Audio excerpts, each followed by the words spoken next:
Lord, Lord, birthday sa pinangarap kong asawa. Sabay po sa Lord, dahil pang birthday, mabirthday kinabuhi.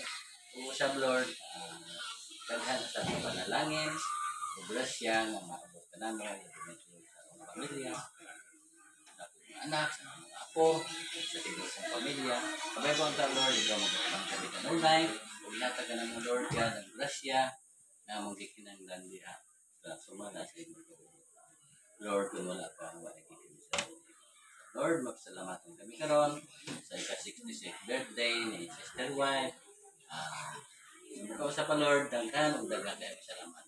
Lord, na nag-abot sa inyo. Pangitaron. Sabay pa lang Lord, malugoyan pa yun yung daghan pag-ibig.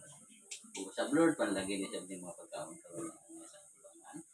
Buti para sa mga anak. Sabay pa sa Lord, grasya, mabuta sa akin. Hindi ka na namahan ako, di ang po. Pasalamatan. Sa ngalan ni Kristo, ang Pinoy. Amen.